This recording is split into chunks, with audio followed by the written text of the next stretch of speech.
Question पे आप लोग ध्यान दीजिएगा। आज हम लोग पढ़ेंगे प्रश्नावली 2 के सी 3 नंबर क्वेश्चन।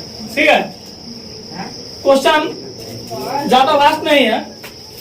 किसी भिन्न के अंश और हर में एक जोड़ देने पर वह 4 के बराबर हो जाता है, और यदि उसके अंश और हर में से एक घटा दे तो वह 7 के बराबर हो जाता है। कथनों को समीकरण बनाएं। जो क्वेश्चन दिया हुआ है इसको सिर्फ समीकरण में बदल देना है, समीकरण को फिर हमको हल नहीं करना है। तो आइए देखते हैं कि किस प्रकार से बहुत ही सिंपल और आसान तरीके से यह समीकरण में बदलता है।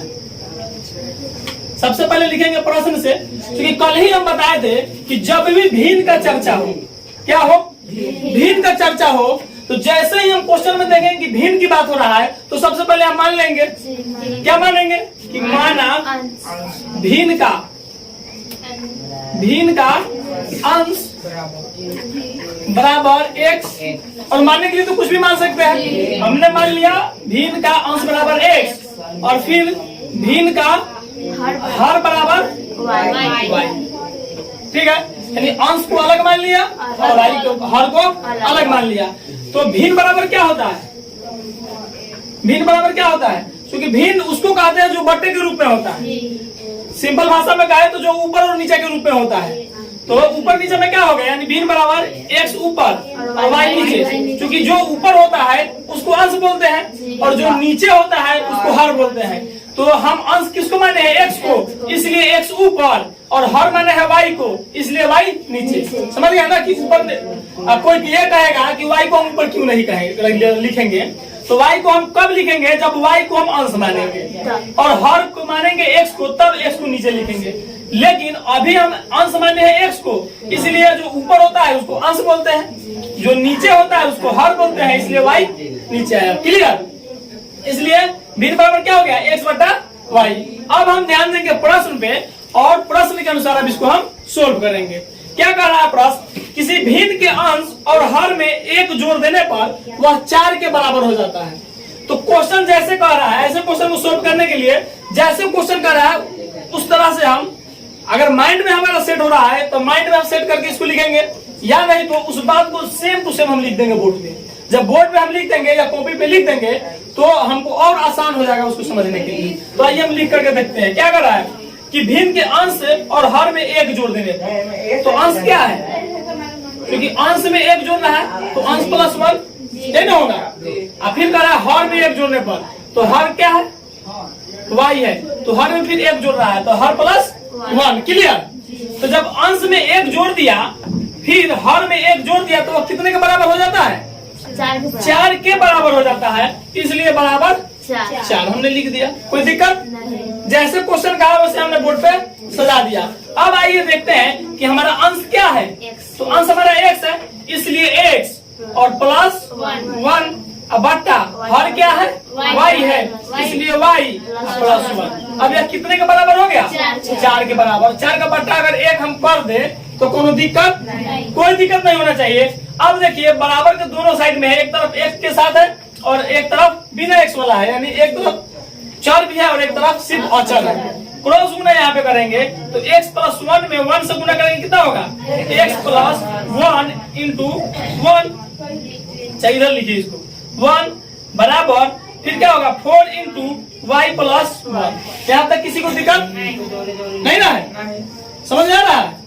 नहीं समझ में आएगा बोलो, समझाएंगे। कैमरा पे ध्यान मत देना, ये मत सोचना कि वहां पे हमको कुछ सवाल नहीं पूछना है। तुमको जो मर्जी वो पूछ सकता है, कोई दिक्कत नहीं है। ठीक है, जैसे पहले पढ़ता था उस तरह से सेम टू सेम पढ़ सकते हो। अब 1 में 1 से गुना करेंगे क्या होगा? x, और प्लस प्लस प्लस 1 में 1 से करेंगे 1 स्क्वायर नहीं कर देना। 1 स्क्वायर भी करेगा तो 1 स्क्वायर अलग ही होगा नियम के हिसाब से, तो 1 का स्क्वायर 1 होता है। बराबर 4 में y से गुना करेगा 4y प्लस 4 हो गया। आइए अब इसको देखते हैं क्या है? x प्लस 1 बराबर 4y प्लस 4। चूंकि हमको समीकरण बनाना है तो समीकरण बनाने के लिए लाइनर इक्वेशन है, तो लाइनर इक्वेशन के लिए हमको क्या करना पड़ेगा? बराबर के वन साइड में x और y दोनों को रखना पड़ेगा। फिर बराबर के दूसरे साइड में जो बिना x वाला है उसको रखेंगे, सिर्फ अंक को रखेंगे। तो x है तो x और बराबर के दाहिने साइड में 4y प्लस में है, तो बराबर के बाएं साइड में इधर उठकर आएगा -4y हो जाएगा। क्यों -4y होगा मालूम है आप लोगों को? चूंकि जब बराबर के इधर उधर अंक या कोई अक्षर होता है तो उसका चिन्ह बदल जाता है। तो उस हिसाब से 4y का चिन्ह बदल के -4y हो गया। और साधारण सा मिसाल है ना, जब आप इधर टॉप टूप कीजिएगा तो मेहनत नहीं होगा, हरासमेंट तो होगा, एनर्जी लॉस होगा, तो वही बात है। तो x -4y अब बराबर क्या बच गया? चूंकि 4y उठ करके इस साइड में आ गया है तो बच गया इधर 4 और 1 को बराबर के बाएं साइड में पहले से, इसको उठा करके दाहिने साइड में ले जाएंगे तो इधर प्लस में, तो इधर किसमें हो जाएगा? माइनस में। क्लियर? अब देखिए x -4y अब बराबर 4 में से 1 घटाएंगे तो कितना होगा? 3। यह समीकरण 1 के जैसा हो गया, तो समीकरण 1 निकल गया। अब समीकरण 2 की बात करते हैं। ठीक है, समीकरण 2 में क्या कर रहा है फिर? क्योंकि पहले क्वेश्चन था एक किसी भिन्न के अंश और हर में 1 जोड़ देने पर वह 4 के बराबर हो जाता है। और यदि यहाँ से बात बदल रहा है, क्योंकि यह शर्त वाला क्वेश्चन है, ये एक ही क्वेश्चन में कई कंडीशन लागू है, तो कंडीशन यहाँ से फिर बदल रहा है। क्या कर रहा है? और यदि उसके अंश और हर में से 1 घटा दे तो वह 7 के बराबर हो जाता है। प्रश्न फिर यहाँ से चेंज हो रहा है, तो लिखेंगे पुनः प्रश्न से। पुनः प्रश्न से क्या कर रहा है कि यदि उसके अंश और हर में से 1 घटा दे, तो किसमें से घटाने की बात कर रहा है? अंश में से। तो अंश -1 अब बटा फिर हर -1।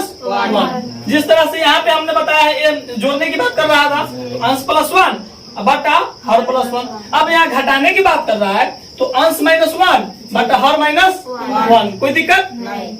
तो यह कितने के बराबर हो जाता है? तो बराबर 7 लिख देंगे। वो जो कहेगा क्वेश्चन हम वैसे लिखेंगे, अपन जबरदस्ती तनको ना। जहां हम जबरदस्ती किए क्वेश्चन नहीं सोल्व होगा। ठीक है, तो जबरदस्ती हमको करना ही नहीं है, जैसे क्वेश्चन कहेगा उस तरह से आप करते चले जाएंगे, ऑटोमेटिक मेरा क्वेश्चन बन जाएगा। आइए अब अंश हम किसको माने हुए हैं?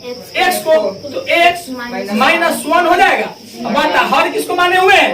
y को, तो y -1 अब बराबर किसके हो जाता है? क्योंकि जब क्वेश्चन 7 जो है क्वेश्चन में है आपका, तो 7 बटा 1 करेंगे, यहाँ पे फिर क्रॉस करेंगे, क्रॉस गुना, तो x -1 में 1 से गुना करेंगे तो क्या होगा? 1 इंटू x -1 बराबर फिर 7 से करेंगे 7 इंटू y -1। क्लियर?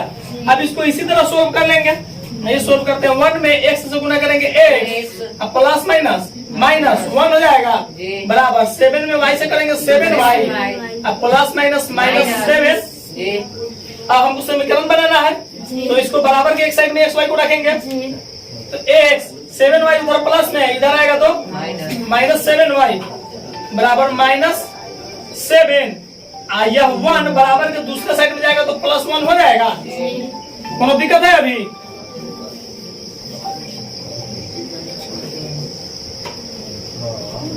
कोई दिक्कत? x -7y बराबर -7 प्लस 1। आइए x -7y बराबर -7 और +1 को जब आप सोल्व करेंगे तो -6 होगा। क्या समीकरण 2 है? देखिए यही पे आपका आंसर है, इससे आगे हमको सोल्व नहीं करना है। ठीक है, सिर्फ हमको समीकरण निकाल करके बता देना, सिर्फ हमसे समीकरण पूछ रहा है क्वेश्चन। ठीक है, चलिए इसको उतार लीजिए, नेक्स्ट क्वेश्चन को देखते हैं।